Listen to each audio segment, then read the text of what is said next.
Entrepreneurs, are you trying to make bigger profits in your small business? If you're like most of us entrepreneurs, increasing your profitability has always on your mind. And you're probably looking for ways to grow your revenue while growing your company. Well, you've found the podcast that shares ideas to help you do just that. I'm Marcia. I'm a business growth strategist. I've helped tons of small business owners to establish and implement a tangible plan that guarantees increased profitability, guides your growth, and plans for your future exit. Building a highly profitable and sale-ready business creates a win-win scenario. And that's more money now and a windfall when it's time to let go. And I can't wait to share these strategies that I've learned with you on today's Profit with a Plan podcast. But before we get started, I have some great news for you. I've just released my second book called The Profit Accelerator, and I'm looking for a few industry leaders and business owners to interview about how my book's 12 strategies would impact your industry. Please go download my book and let me know if you'd like to be interviewed. It's available for free only for the next few weeks while I'm interviewing business owners. I am so confident that these strategies can help any business owner to increase their revenue, profit, and value of their company without having to pay for additional advertising or marketing. Go pick up a copy at www.trajectoryprofits.com/book-download. All right, so listeners, I have a treat for you today. My guest is Andrea Hoffer, and Andrea knows what great businesses are built on strong teams. That's why she founded AHA Recruiting Experts, a company dedicated to helping leaders attract and retain the best people for their companies so that they can focus solely on what really matters, growing their business. She's singing our song. Andrea is a businesswoman and best-selling author with over 3 decades of experience. She has managed hundreds of employees and knows firsthand the everyday challenges of motivating a team, exceeding customer expectations, and meeting business and revenue goals. As a business owner, she struggled with high turnover and lack of good candidates. After some research into hiring practices from around the world, including a lot of trial and error, she perfected the hiring process that gets results. Now, Andrea is using her experience to help companies recruit, hire, and onboard new team members successfully without wasting time or money on poor hires that don't work out. Andrea is passionate about her work and enjoys helping others achieve their goals. The core purpose of AHA is to give leaders their time and freedom back by helping them attract, engage, and retain team members who believe in and support their mission. Andrea, welcome to the podcast. Thank you so much for being here. Thank you, Marcia. I'm happy to be here. Great. So we were talking about the challenges I think that the business owners go with. But let me take a step back before we get into our topic. You know, I always like to say, just tell me a little bit more about how you got into this hiring practice. Because as a business owner, that's probably not the number one thing we're thinking about at the time we're in business. It's a very long story, but I'll give you the short version. I actually go back. My initial career path was in higher ed administration.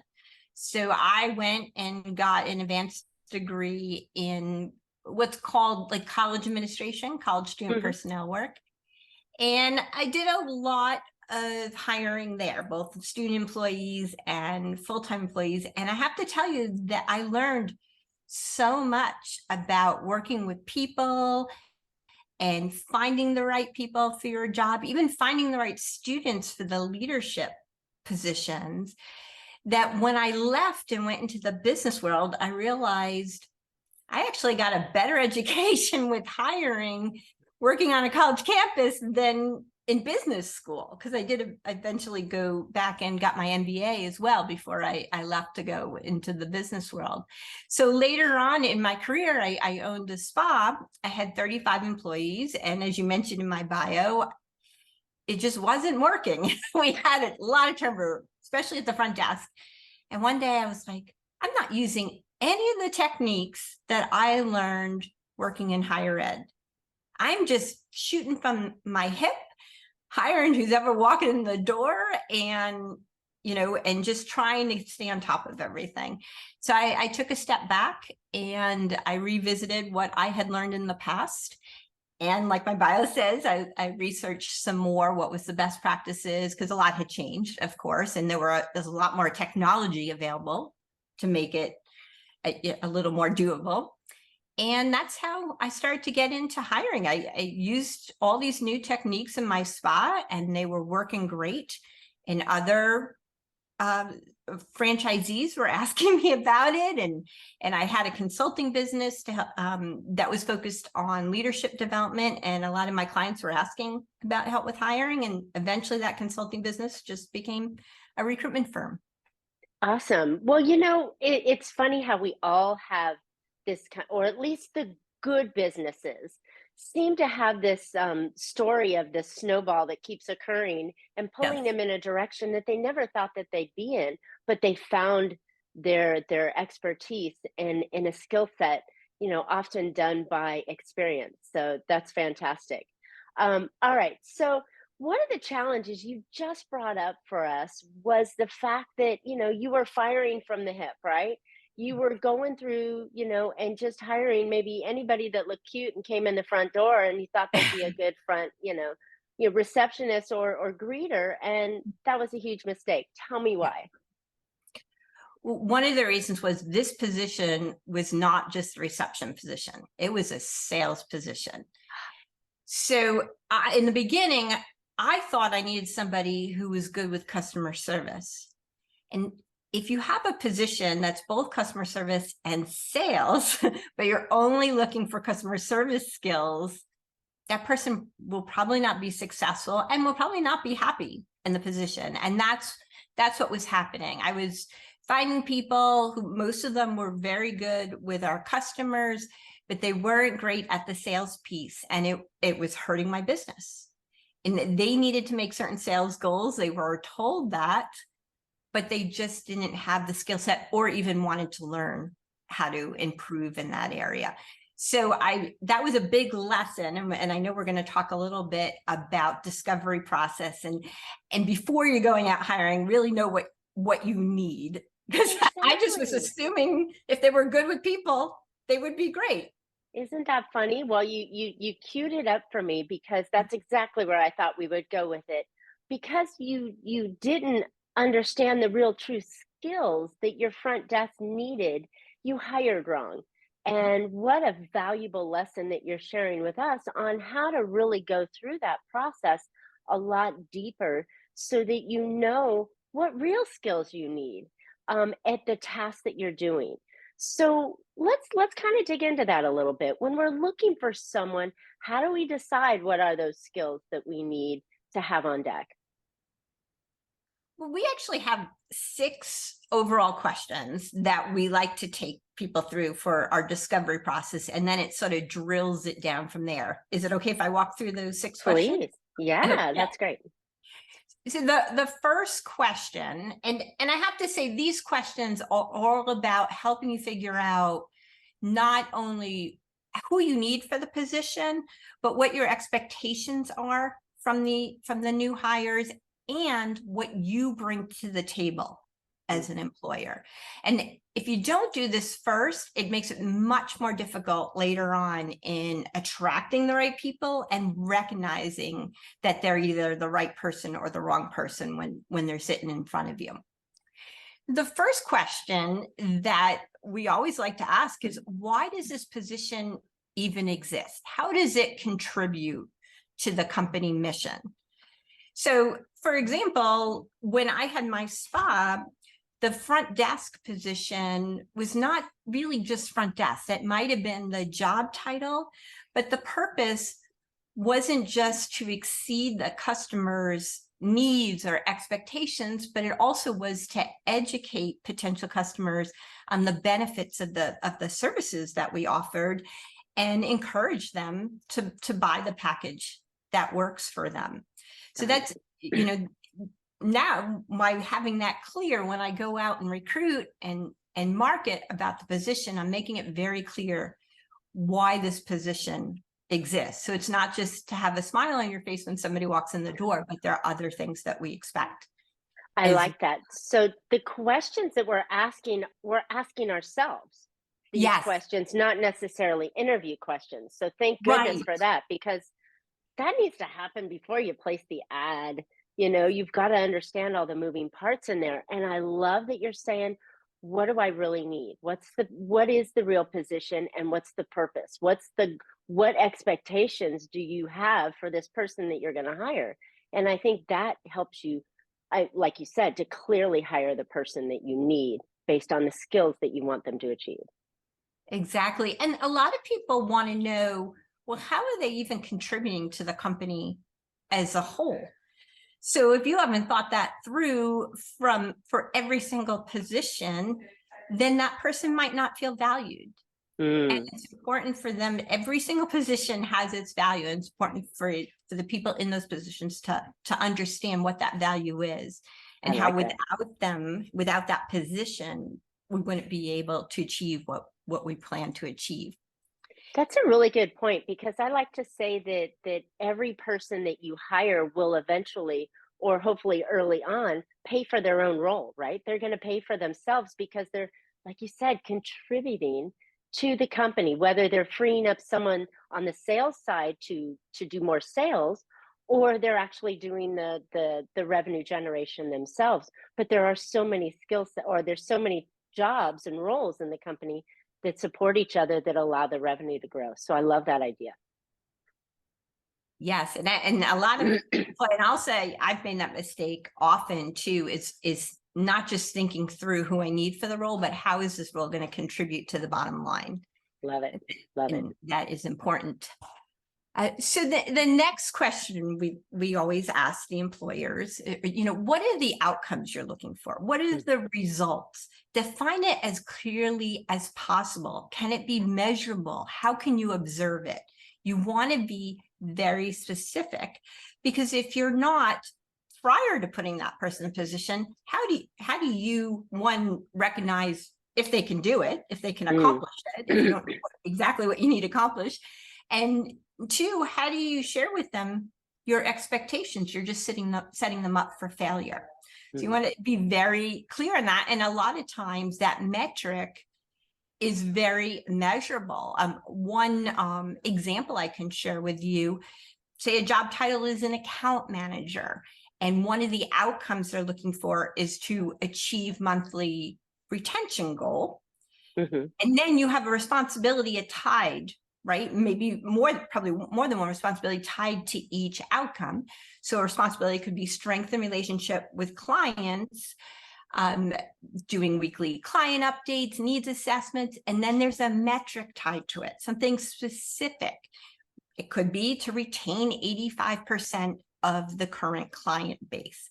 So it's very clear how this person can be Mm. successful, which also will help you tie it to the profit. Love it. Love it. Okay. Sounds normal, but I'm sure it's often missed, right? Yes. Laying out a clear expectation with metrics that they can follow. I mean, a lot of us just go, okay, here's your job, go do it. Right. If you look at a lot of job postings and job descriptions, and I can define the difference there, but you often just see long lists of responsibilities. Mhm. And sometimes people don't know where to start. Mm. It's like, oh my God, I have 3 pages of responsibilities. Where do I start? How do I prioritize? And how do I know I'm doing it well? That I'm Mm. doing what's expected of me. I think I am. I'm doing what it says on the paper there, but I don't know if I'm really achieving what needs to be achieved. And people need to know how they can be successful. Love it. And the next question is all about skills and experience. What skills and Okay. experience are needed to do the job successfully? And this is the one that you usually see that long laundry list, right? Like you look at Right. any job posting, yeah, you have to have these 2 pages of skills and experience. So I want you to dig deeper, right? When you're thinking Right. about this, do they really need all that's listed? Could you narrow it down to 4 to 6 things? Don't overwhelm people when you're at Mhm. least first posting the position. And also, if there are certain things they truly need, are you able to train that? Oh, If you have the right person, they're a great fit for your culture, which we're going to get into in a second. But they didn't have, say, experience with a specific software. We run across this a lot when we're doing recruiting, where we bring these great candidates, but the business has now shifted to a new software program that not a lot of people have experience with, and they want somebody who has this software experience. Well, often you're going to find that it's going to be more expensive to continue recruiting to find that one gem that has right. everything else you need plus this software experience than to maybe invest in that training for that person. And a lot of candidates are looking for training for professional development, so it could be a nice attraction.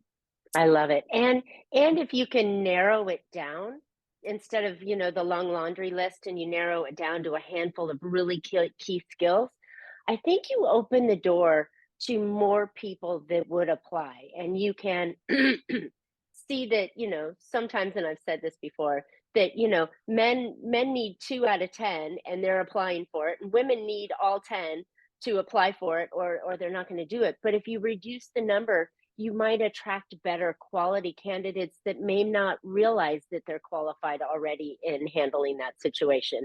And through a deeper interview, you might find a better candidate rather than having the long list. I mean, that's what at least I pulled out of it. It makes much more sense that way.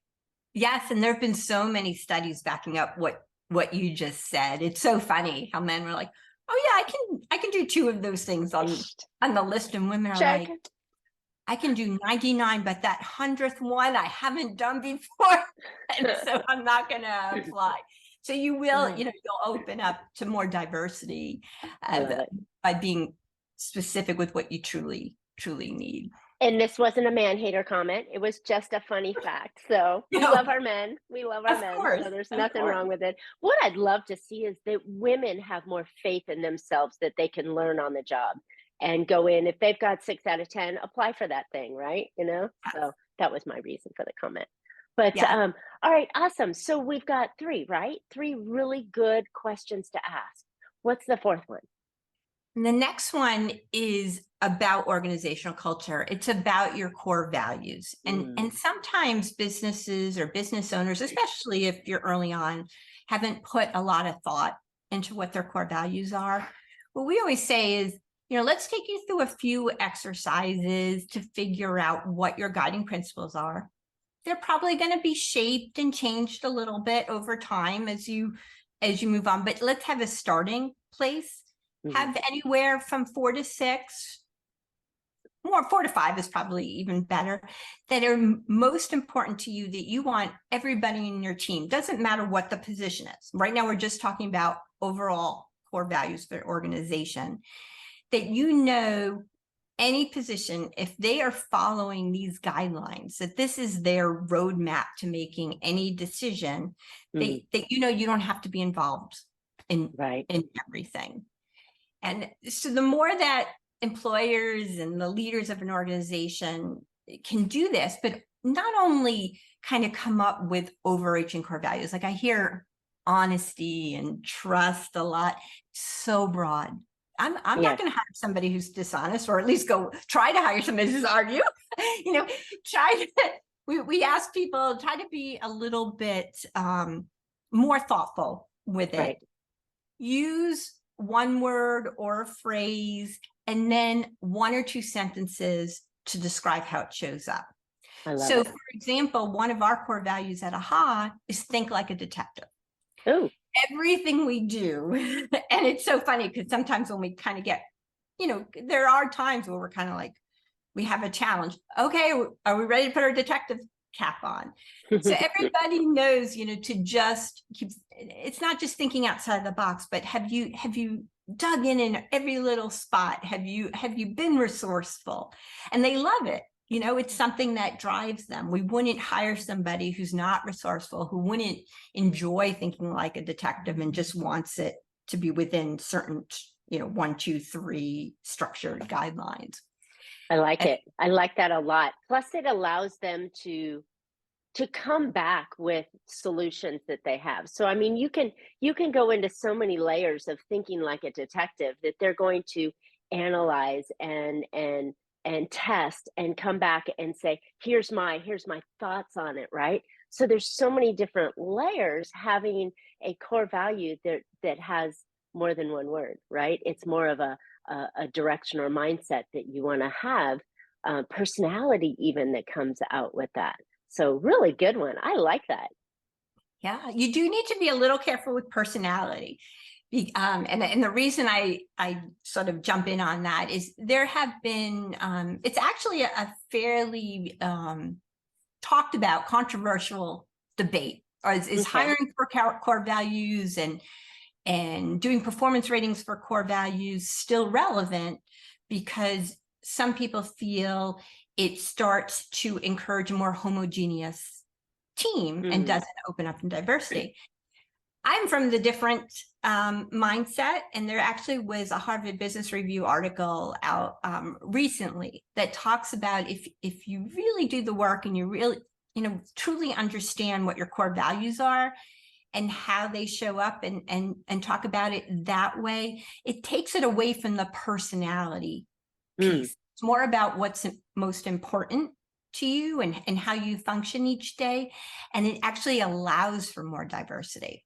Love it. And we find we have a very diverse team at AHA, but our core values are number one. It's very prevalent. Love So it. Love it.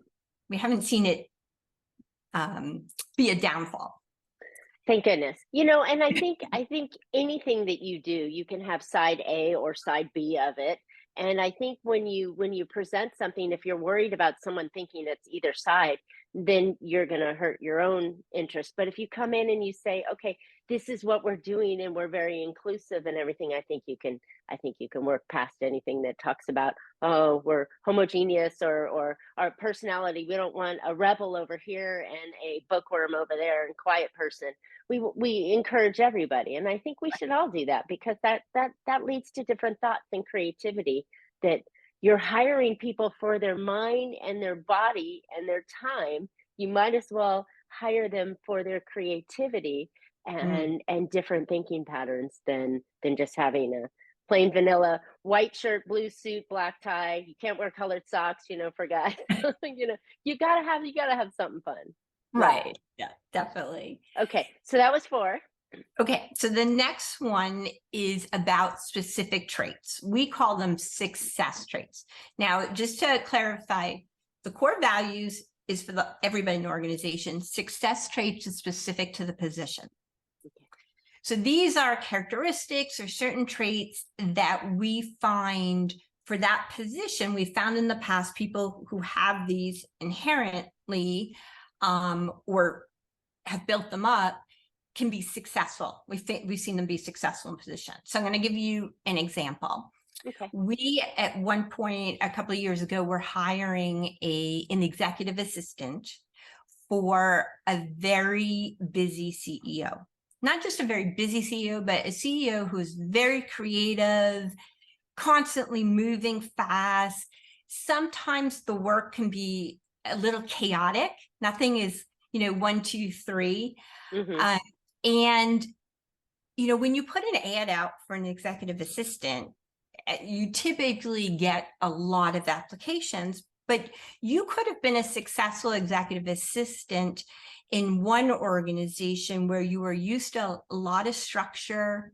Maybe it was a large organization with lots of layers, not so fast paced. You had certain rules you had to follow, and you were extremely successful. That person may not also be successful for a small yet growing very quickly, business owner, CEO who is traveling constantly, his team is traveling constantly, things are changing on an hourly basis. And you've got to be prepared to deflect and fly and act and be part of it, rather than following those rules and laying them out. Exactly. And got it. So we worked with this CEO to come up with what some of these success traits would be. And so a few that we came up with, one, we did the phrase, very simple, prepare ahead. And then we described it on the posting, but it also then made it easier for us to recognize in the interview, we put, you're always looking ahead to make sure you prepare the CEO for her next meeting, her next day, her next week, even her next month. You look deeper into things for missing details and then find them. So we were making it very clear that you do this without even thinking. Like this is in your DNA. You're used to doing this. And this is the structure or the almost lack of structure that you would be happy working in and be successul. That's great. So, and then we had others too, like collaborate was a big one, because the CEO had a medium-sized team that was very close knit, even though they were all virtual and they were all traveling all different parts of the United States, even different parts of the world. And she wanted this person to not just be her assistant, but somebody who would work well into this team. So we had some descriptions related to that. So the more you can drill this down, and what we usually recommend is drill it down, put it in your job posting, make it very clear, and then use that job posting as almost your answer key when you're interviewing. Because when we do get, when we talk about interviewing and we're listening to responses, we're asking specific questions about past experience. And the more their past experience sounds like what we are describing, the more we know this person could potentially be a good fit. But if they're describing their past experience and it doesn't sound like what we've described, then we easily can recognize they wouldn't be the right fit. And without putting thought in prior, you'll just miss it. Yeah, great tips, Andrea. You've really given us some really good ideas here. So you've dropped down 5. What's the 6th? Okay, so the final one is more about what you bring to the table. What do your team members like about working for your organization? Why did they stay and why did they leave? So some will stay because they really believe in your mission. They might like your leadership style and you want to define what that is. It could be that your organization supports a certain charity and that truly connects them. It could be you have certain benefits or flexibility that attracts them, or they might leave because there is no structure and they are looking for more structure. You just need to know what your organization is like, why the people who stay, and why the people who leave, and be very transparent during the hiring process. And that way it doesn't waste the candidate's time and it doesn't waste your time. I like it. Well, these 6 steps really can impact a company in the way that they hire. And I love that they're internal questions that can go externally to the candidate, but they're really truly questions that you need to have as a business owner when you're making the job description, job posting, and eventually having a conversation with a candidate so that you can hire them. You have to have those really super clear understandings of what you're looking for, what their job is, expectations, culture, and everything that you mentioned. I think that's a fantastic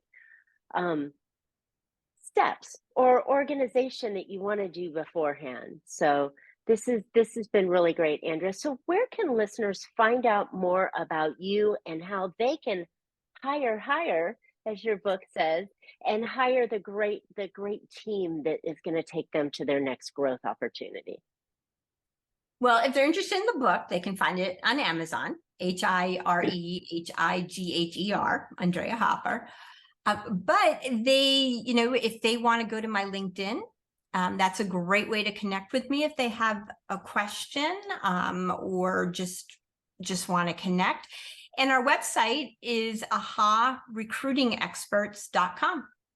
That's another way to connect with us as well.